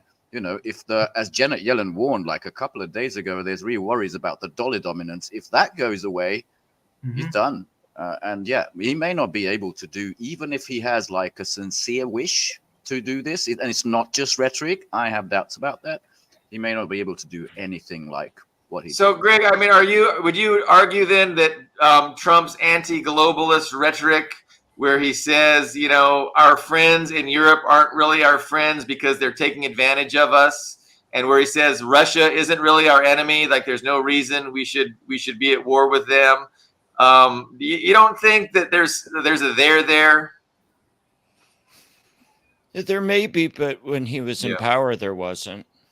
And well, and as we're saying, he may think it won't do it, can't do it.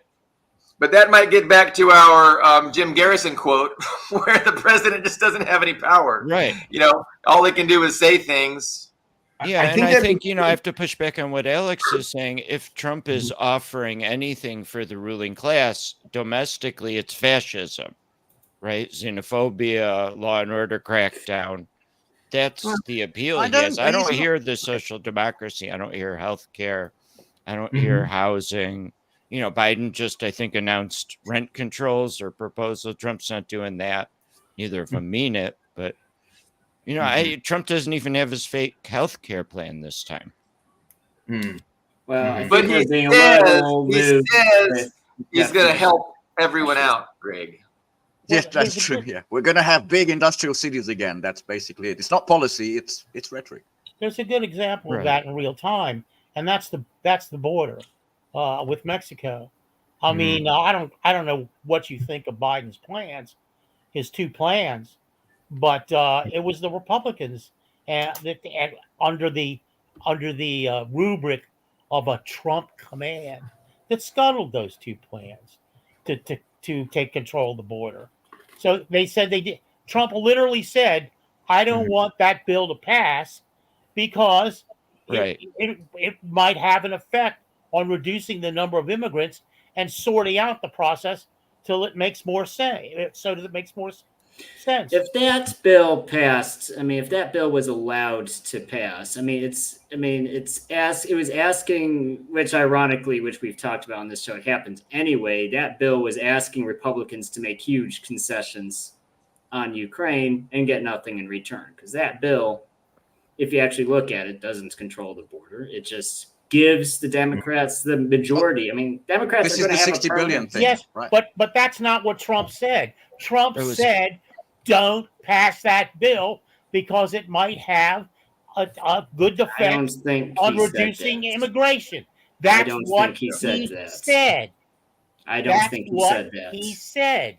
I I hate don't to think change he the said that. subject, but I want to Please. pursue I have an axe to grind a little bit based on our last show, and I want to put Ian on the spot a little bit. Oh, okay, go for it. We were talking, so I was kind of surprised. I know we were talking about how my belief, at least, that Russia is a stepping stone, and once Russia has been Yugoslaviaed and Balkanized, then that'll open up the front against China, and that Russia is a stepping stone to China, and Russia and China both know this. It's so obvious that if China allows Russia to collapse, that China's next. And I mean, the same thing's going to happen. And so it's in China's best interest to support Russia and keep Russia from, succumbing to being taken over by a comprador government, whatever. So, no, I was wanting to just hear Ian's, like, if, for instance, the United States succeeded, the West succeeded in balkanizing Russia, do you think they're going to stop there and that China doesn't have anything to worry about? That can't be. I don't want to put an argument in your mouth, but you were saying that you don't think Russia is a stepping stone to China. I'm interested in hearing you. No, and I think I mentioned that, and I'll actually mostly just repeat what I said then. I mean, there's this, which, and I have, hardcore, and pro-Ukraine, anti-Russia people say that even they'll say this, oh, China's the real threat to the USA. I don't see that at all. I think Russia is the primary threat, and China is at most an economic threat.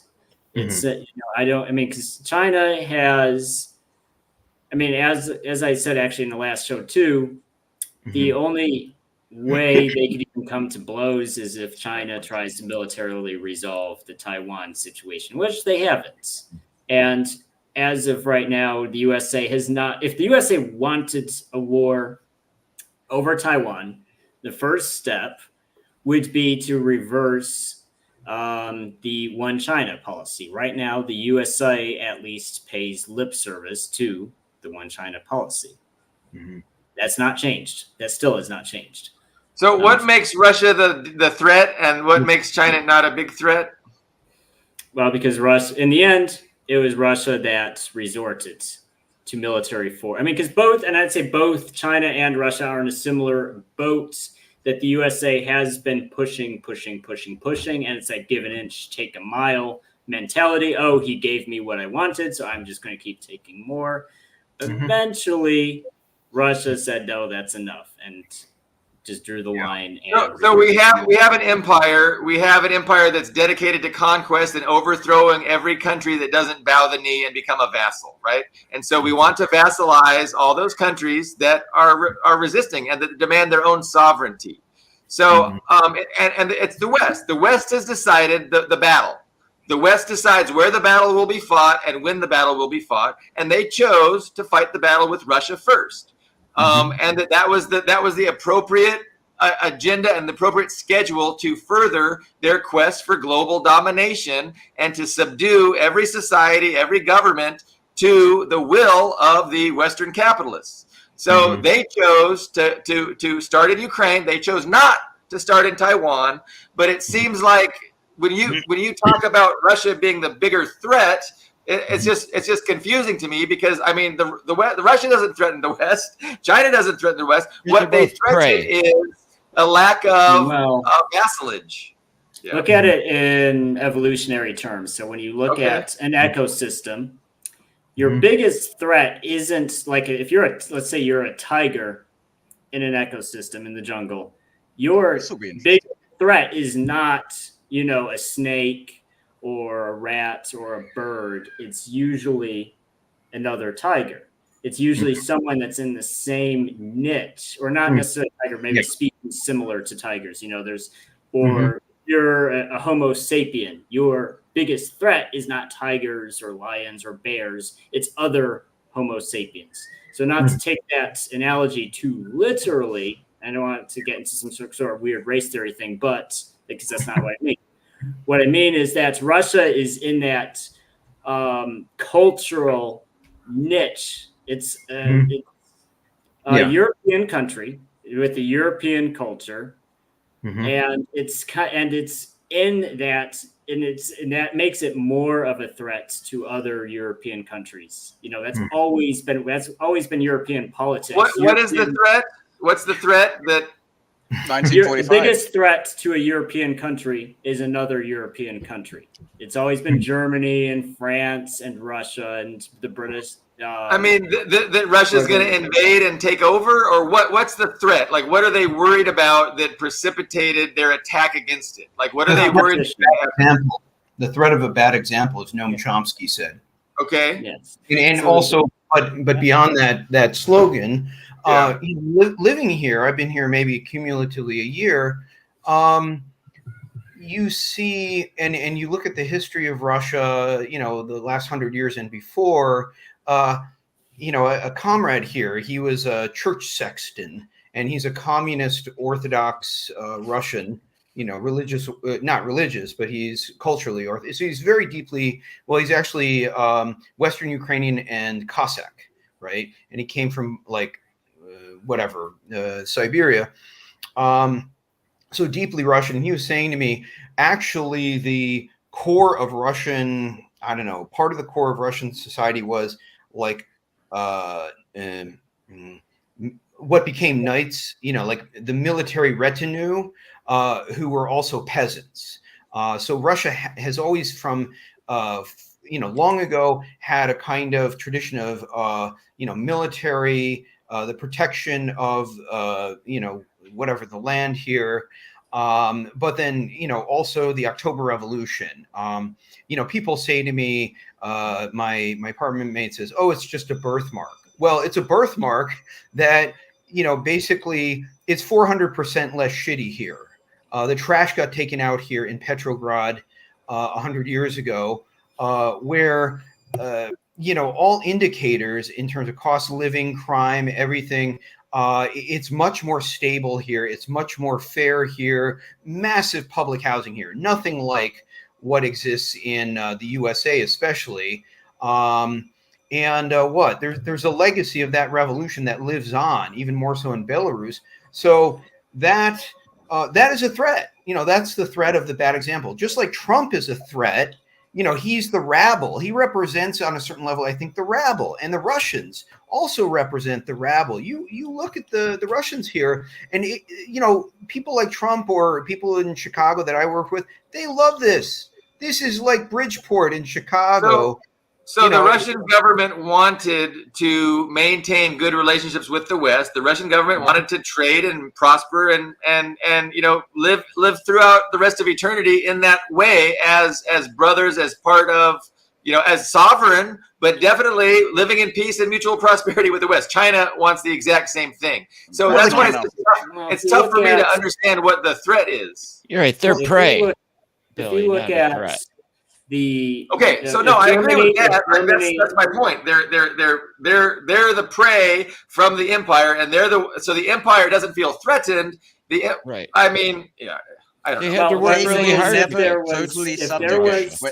When the Nazis originally tried to disintegrate them, they slaughtered the Nazis pretty much single-handedly. That's unforgivable. If Germany and Russia ever had a proper economic union, that would right there make them the most powerful economic bloc on Earth. More powerful than China, more powerful than the USA. And that's been going back to, if you look at the Holy Alliance, which they were trying to cobble together after the Napoleonic Wars. That was a threat to the British Empire because Germany and Russia by themselves are very strong. But if you combined them, that would solve the historical problems Germany had in the historical But Ian, doesn't Russia and China represent an even bigger bloc than Russia and Germany would? Well, I think whether we like it or not, it's the main center of gravity of opposition to the rules-based world order, as they like to call it, is Russia. That is the center of gravity. And I will say, Russians do culturally have, and I wouldn't even say it's a bad thing, they do have a bit of a, I would even go so far as to call it a bit of a savior complex. They have these big ideas that they, I don't mean like conquer. Yeah, they want to go to Africa and storm the gates of heaven, set the world on fire. Yeah, well, not set the world on fire, but the Bolsheviks. That was a slogan. Yeah, well, I'd say the idea of actually bringing global communism died with Trotsky's axe pick in the back of the head. But I would say Germany and Russia are much closer than China and Russia. So when Germany backed out of that economic union that Putin and his team basically spent their entire time in office trying to put together, that was, I would go so far as to say, it was more disappointing than the Sino-Soviet split. The October Revolution was predicated on the Western European communists and revolutionaries coming to the aid and alliance with the Soviet Republic. And the story is Lenin danced in the snow the day after or the day of when the October Revolution survived, as long as the Paris Commune. So that was. And before that, Peter the Great, he was looking towards Europe also, of course. But that alliance with Germany. But the difference is, Lenin also said it is necessary to have a United Socialist States of Europe, but a United Capitalist States of Europe will be a monstrosity. And that's the EU. That's the EU. And that's the fundamental, I think, historical contradiction we're facing, right? And that's the threat that Russia still poses, because you have the masses here and they're kind of Frankensteinian in their thinking, because, they want the basics, food, clothing, shelter to be socialized. And Putin agrees with that, I'm told. And the ruling class here agrees with that. Whereas in the West, it's all, like to be sold like a sausage, F the masses. We don't care about domestic. And I think Trump and his faction too, they care about the domestic too. That's why they love Russia. But the problem, the Frankensteinian contradiction, the problem there is that you have now two capitalist countries, Germany and Russia. Putin and the Russian ruling class were trying to unite with Germany, but on a capitalist basis, which, like a Turkish communist comrade's comment, you can't do that. you can't truly represent the nation as a capitalist, because the masses, in fact, are really socialist. You know, the needs and wants of the masses are not to be alienated, not to go to a bullshit job or a shitty job, to have meaning in life, to have greater meaning in life, you know, as well as the basics. I think maybe succinctly, maybe elaborate on that, because it seems like Russians at the grassroots level were very excited to have this economic prosperity with Germany. Oh, yeah. Sure. So saying, I do think it goes a little deeper than whether it's capitalist or communist. It's just it's deeper than the economic system at stake here. Well, Because yeah, a lot of Russians. The conflict predates communism. This goes back at least to the 19th century, probably actually a bit earlier than that.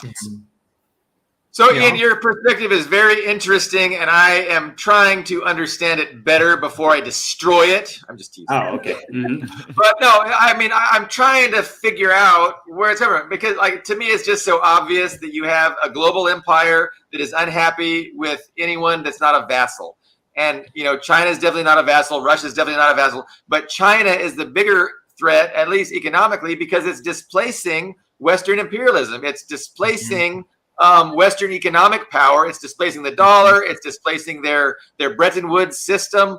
And so they realize they have to do something. And their first thing they got to do is take out, you know, I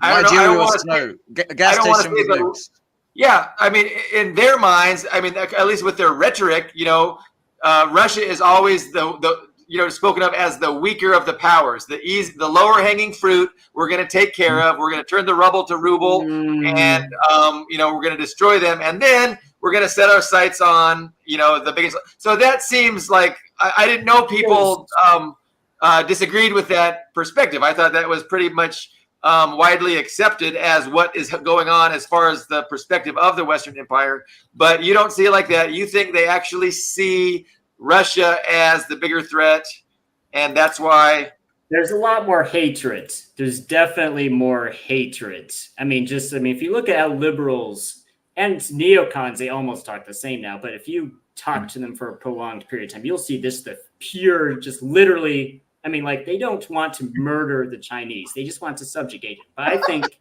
if you get them like to actually spill, they know it's a horrible thing, so they're reluctant to spill. I think they would murder Russians down to last man, woman, and child if they could. That's how much they hate them. And even just saying it's weaker, because let me tell you this, for an Anglo, not even just white people in general, for an Anglo specifically, the absolute worst insult he can think of is to accuse another white man of being subordinate to the yellow man. I mean, we're talking like Orientalism. We're talking very deep racist stereotypes here. That's the worst way you can insult another white dude. Say, hey, you're the slave of that disgusting yellow menace over there.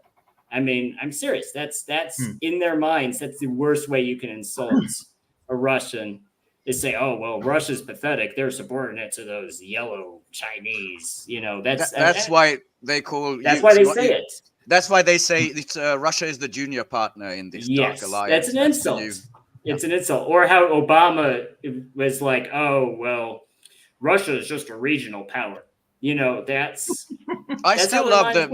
Nigeria. But you don't think they really believe it, though? You think that's just rhetoric? Not. They're obsessed with Russia.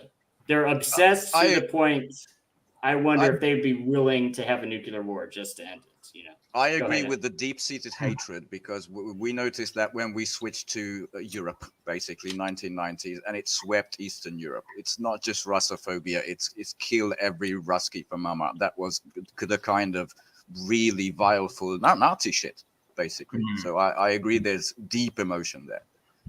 After the Soviet Union fell, so that was Russia, not hatred for the Soviet Union, hatred for modern Russia. Well, and I'll tell you a story. Like, you know, when I grew up, you know, with a very conservative education. So I remember, you know, my Christian textbooks would say, you know, the Soviet Union was bad because of godless communism, right?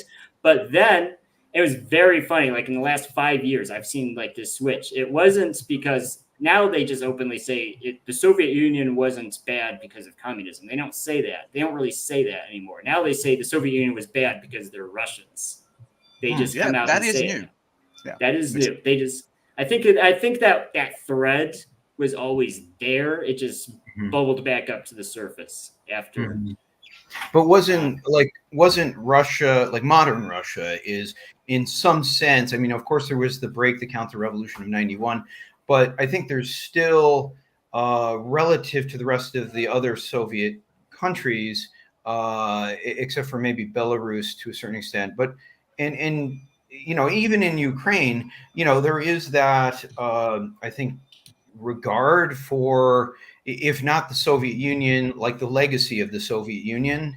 I don't see, I mean, there is xenophobia, or there are issues between, say, Central Asians or people from the Caucasus and Slavs, etc. But there's not that kind of raw edge that there is in America between different ethnic groups, oftentimes, I think, or or at least there was a common history of struggle here, and there was, in Russia especially, there was a revolutionary core, and I'm trying to think of examples, but just Russia even Russia today in its degraded form strikes me as in a way more, I don't want to say internationalist, but it still has some of that, Collectivism might be a bad word, but degraded, but it didn't. Well, I think, and that's actually part of the message they push on us, and they say it over. Oh, Russia is, a shadow of its former self without the Soviet Union. And I don't think there's actually any basis for saying that. As a percentage of the global economy, it's smaller than the Soviet Union because it doesn't have those other states. However, I wouldn't actually say it's weaker than in the Soviet period. And we also have to remember this hatred predates the Soviet Union. I mean, the French in 1812, the French came in and they desecrated Orthodox churches, Russian Orthodox churches. They would use the icons to cut their sausages, literally. Like they would, I'm not even kidding. They would just go in and desecrate them. That's another deep-seated hatred. To add a little wrinkle to that, that's the thing that the Russians, including other Soviet people, but the Russians already went through, this kind of inciting ethnic hatred from the outside. And Putin rightly says, kind of as an advert, that for thousands of years, this is where Muslims and Christians, by which he means Pravoslavs, have lived together in relative harmony. There was the experiments in Georgia, in Chechnya, yes, but they went through that together too. So they can't be just, divide and conquered like any other nation. And I think that's another big threat. Just a small thought there. Well, I should say too, like in terms of religion, or the 1812, the French desecration of Orthodox churches. You also have to remember that, that France was like the Soviet Union of the time, right? Like Napoleon was a Stalin. France represented, a bourgeois power against a monarchy. And so I would think those soldiers were also, they had a whole cult of atheism, during the French Revolution. And I'm sure that carried on. And here in the Soviet Republic, Soviet Union, there was the Bezbolznik movement, which I guess was an ideological manifestation of, mass rejection of religion. Even today, my former sexton, Orthodox communist friend, he said in Barnaul, where he was a sexton at a church, it was a very small percentage of the population from the whole region that would go to church regularly, like much, much less. I think it was in the low single digits compared to, the US, let's say. I think Russia represents it's been able to reach a higher level historically from whatever, the time of some of the czars, to up to the October Revolution and beyond. And I think Russia, there are, Russian Soviet comrades I know, and they very much say, yeah, it's the country is very much reduced compared to the Soviet period, but at the same time, like coming in as something of an outsider, no, not just something of an outsider. It strikes me, they're people who run institutions in Russia, the library, the hospital.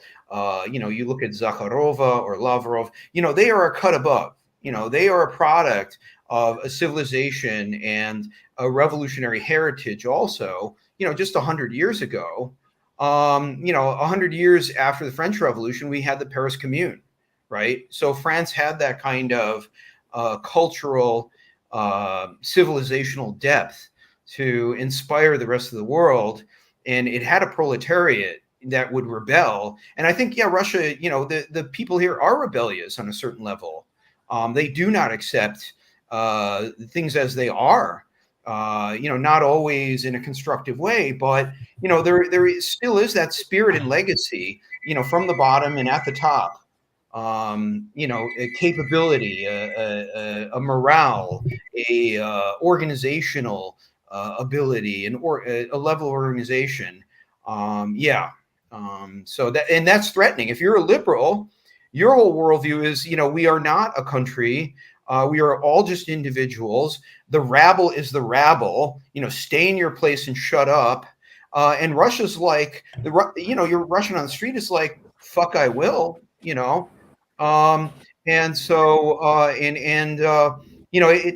The Russian elite also, I think they pose they do look to Germany and the West, and they have admired America. There is that dialectic, that tension, but at the same time, they have, I think, a much firmer base at this point in history than like the collective West does, which is kind of run its course, socially, ideologically, materially, historically. And Russia. So I think the government that currently is in Russia, the government currently in China, I think they have a shared vision of the future, and I think it's about peace through mutual prosperity, and it's about ending imperialism. And I think they are neighbors, and Putin says we don't pick our neighbors, and they're able to manage that relationship without falling victim to the Western divisive tactics of saying you're subordinate to you, or you're subordinate to you, you're stronger than you. Like that's such a lowbrow mentality. And I think that statesmen need the problem is you get Khrushchevs that really that's the extent of their mentality, but thank goodness there's statesmen like Putin and Xi that understand that these are relationships that need to be managed, and that we can have trust, we can have an understanding of a common shared vision, and we can celebrate the strengths and weaknesses of our relative societies. And what we're going to what's going to align us is our demand for sovereignty and a demand for a global order that's based on real justice, a real vision of advancing humanity into the future, and not getting us stalled in this imperialism where it's exploitation, the capture, the rule of the wealthy over the masses, the capture of market resources, etc. So it's just like that's the vision that unites the anti-imperialist bloc against the West, and so if they stay united, the West has already lost. The empire has already lost this struggle, and it's just how it plays out. It's how the West is going to respond to their losing, and the only thing that can change that is this divisive tactic of saying, "Oh, Russia, you don't need to be friends with China because they think they're better than you. You're just their little plaything." And I mean those kinds of things, are not beneficial, and it's only going to serve to maintain the Western Empire. But anyway, thank you for letting me have the last word. Just kidding.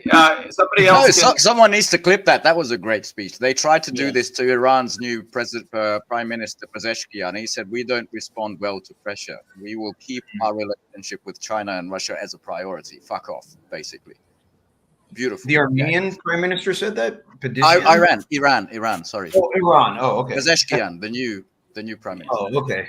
No, and they do the same divisive tactic with North Korea, right? So they say, oh, Putin went to North Korea. That's bad for China. China's got to get pissed. North Korea is switching allegiances. It's just they don't understand that there's a principled. Go ahead, Ian. I'm sorry. Now, let me add one more, because they also tried this recently. The special envoy or permanent whatever to India went there and said, in times of conflict, there is no thing as strategic autonomy, which means you got to pick sides, and you got to pick our side. That's not going to even work on India. You know, yeah. Interesting, yeah. Ian, you were trying to get in, and I just didn't let you. I just kept rambling. No, it's good. I was just going to say the pizza's arrived, so I okay. But no, that's fair. I would just close by saying that Russia is the last European nation that stayed large.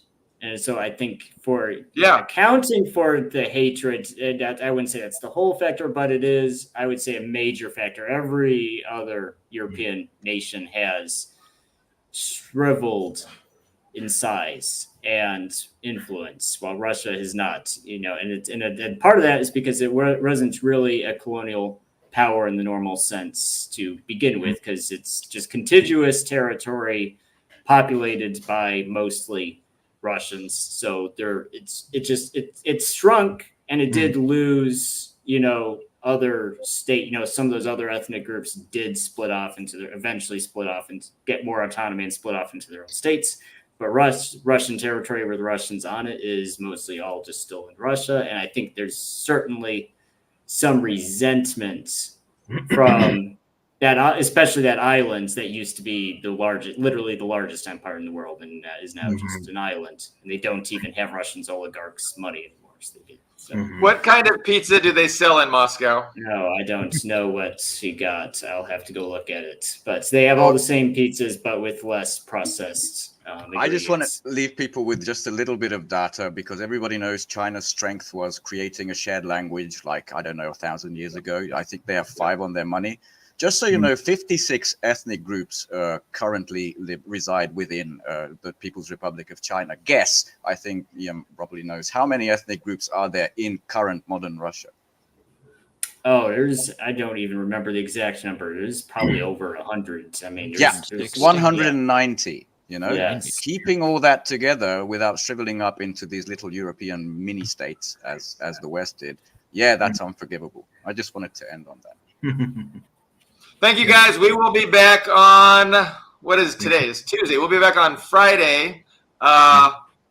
Enjoy the double pepperoni. Someone already told us. That's true. Yes. I think Leo Zhao is our guest, so I'm pretty sure he's scheduled for Friday. Alex, we're going to have you back, and I'm sorry about the time. I mean, I just definitely take as partly my fault at least. But I'm glad you showed up, and thank you for your contribution. Greg, thank you very much. We will see you guys very soon. See you later. Take care. Bye-bye. Okay, we are